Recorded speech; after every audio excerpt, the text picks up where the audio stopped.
Hello everyone, and happy holidays to you.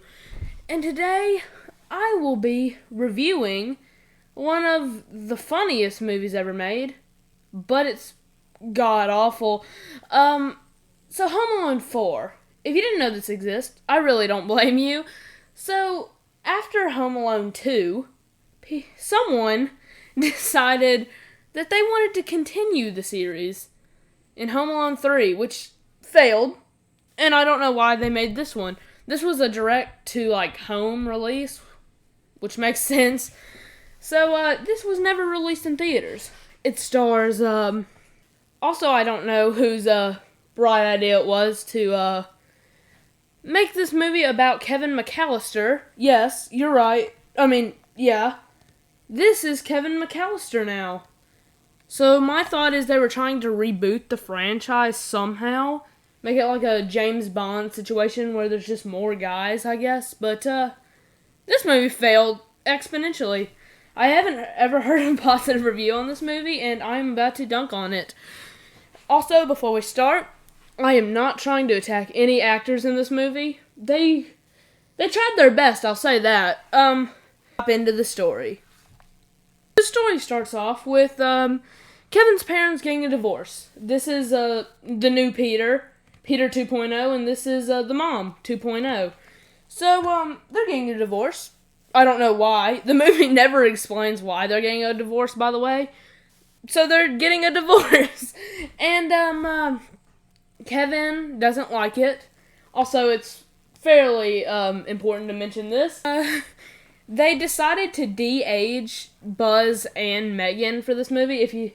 Basically, they're Kevin's siblings, and they just decided to eliminate two of his siblings, the red hair one and the blonde one. Yeah. I don't know why they did this. I guess to make it less confusing. I don't know. This is Buzz now. Buzz 2.0, we'll call him. And, he barely shows up in the movie, and Megan shows up for like 5 minutes, so I'm not even gonna bother with that. Came over to ask the siblings if they wanted to come over to his house for the holidays. Megan and Buzz say no, obviously, but Kevin says no at first, but then he changes his mind because Buzz is being a meanie, I guess. I don't know. So this is where the movie starts, essentially. He goes in this big mansion in this big house, and hijinks ensues. Then we're introduced to Marv 2.0. Trying to be mean to the actors again, but whose bright idea was it to hire a guy who looks like Marv to be the new Marv? Harry. Did I say Marv? Harry. Okay. I understand recasting. Hard job. But, this guy doesn't even look like Marv. He doesn't have a beard or the hair. Okay. The casting in this movie does not make any sense. But anyway, Marv is in this movie with his wife right here. Her name's Vera. And Marv 2.0 decides... So, I forgot to mention this girl earlier, but, Peter's new wife, I guess, Kevin's stepmother, they're getting married, and they're gonna hold a party for this prince guy. The prince shows up for 2 seconds at the end of the movie, and there's not much to mention about him, but Marv wants to steal the prince as, a hostage, I guess? I don't know, ransom, maybe? I guess that's what you do when you kidnap kids, I don't know. But, Kevin's in the house, as we know, and Kevin won't let that happen, because Kevin's just a stand-up guy. Also, I forgot to mention this guy. This guy's name is Prescott, right here, and, Kevin thinks he's a spy for Marv, pretty much, in the movie. I'm gonna spoil it. This happens 5 minutes, not even 5, 20 minutes before the movie ends. So this girl right now, the frame I paused it on makes it look like she doesn't have a mouth. But this girl right here, she is actually the spy in one of the stupidest plot twists I've ever seen or heard. But this girl's Marv's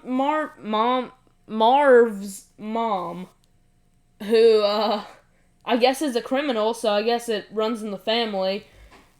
But yeah, she's been nice to Kevin the whole movie. She's evil now, and she tries to kill him at multiple points later in the movie. I know it feels like I haven't even mentioned anything, but this is genuinely the movie. Nothing much really happens. There's just a bunch of new characters, a bunch of old quote characters, and then the traps. Oh boy, the trap. Straight, the traps in this movie freaking suck. Yeah, the traps last 5 minutes, which isn't, I don't know. Everyone watches Home Alone movies for the traps, So, when I first watched the traps, I was very disappointed, and I still get disappointed every time I see them. Each movie builds up to the traps, but these traps suck because he sets up one or two things, and the rest is just by coincidence. I'll give you some highlights. Marv almost gets decapitated in an elevator. Yeah, so, some context, Kevin, they have an elevator to the wine cellar, and Prescott let him up because Prescott's a good guy. Yeah, not really important. But Kevin yells down the vent I'm in here! And Marv, he goes, you shut up! And Kevin decapitates him and he kills Marv. I'm just kidding, he doesn't, because that would be very violent. That would have been pretty funny if he just died, though.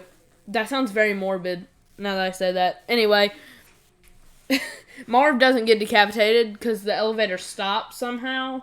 I don't know. Vera pushes the button down. I don't know how that works. Well, I do. She just doesn't have eyes, I guess. So, yeah. Next is the plane bombing scene where a remote control plane bombs Marv in the private area, the sacred area, we should call it. And it sends him catapulting down the stairs, which is this scene right here, the after effects. Then we get to my favorite trap, the spinny bar. So the bar spins for some reason, and so Kevin hides behind the bar because it spins. Like I just said, it's like a hidden bar. So Kevin decides to rotate the bar, and Vera and Marv spin rapidly, as I just showed you, and the things on it don't fall off at all. That might sound like a lot like nitpicky, which it is, but I don't know, attention to detail. But so he stops it. Would have kind of been unfortunate if he stopped it on that side. On the other side, that it just sealed him in. Because they knew the password and they would have gotten him. But it lands on his side. It's like heads or tails, 50-50 chance. And it flings them into the chandelier and kills them pretty much. That's the end of the trap scenes. And then the mom almost kills them. Man. Pretty much sums up the story of the movie.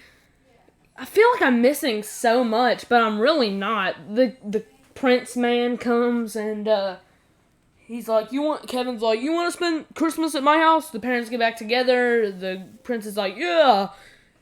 They have a happily ever after, except for the rich girl who, Okay. This might sound nitpicky too, but I thought this line was so funny. So the mean rich lady, who's not really mean, comes down to, after Kevin, ruins the party. I guess I should have mentioned that, but the prince isn't at the party that night, because there's a party, and, Marv and Vera are at it, and Kevin stops them, and the dad sends him to his room, because the dad doesn't believe him. And, so, the girl, I forgot her name. I paused it at another very unfortunate time. But this girl right there decides she comes up to Kevin's room and she basically is like, if you do that again, I'm not gonna be happy. And I just think it's funny because the scene is funny and it ruins any point of it because she, she says, like, to leave, she goes, so your parents are divorced, boo-hoo, everyone's parents get divorced. No, not really. I don't know if everyone's parents get divorced. I just think that one's very funny. I don't know. I just thought I'd mention that line because funny. It sounds very nitpicky of me too, but I don't like it when Kevin calls Marv Marv. Cause it doesn't. I mean, I guess he would have heard Harry call Marv Marv, but I hate it when Marv and Kevin call each other by their names. I don't know.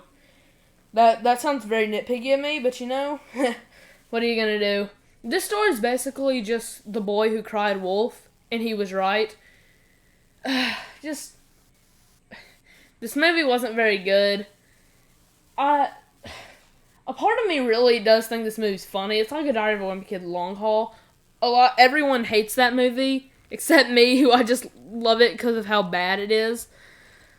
But, a part of me, I can't help but laugh at it every time. It's so bad, but it's funny. But yeah, I would not watch this movie if you're like very critical like me. But if you enjoy some dumb humor, I guess you can watch it. You'll get mad at this movie. Trust me, I get mad at it every time I watch it. The Home Alone series is sacred in my heart, or at least the first two are. But yeah, that sums up that. Well, thank you guys for watching this weird video of mine. I hope you enjoyed it. Anyway, I hope you all have a very happy holiday. And yeah, I'll see you guys later. Goodbye.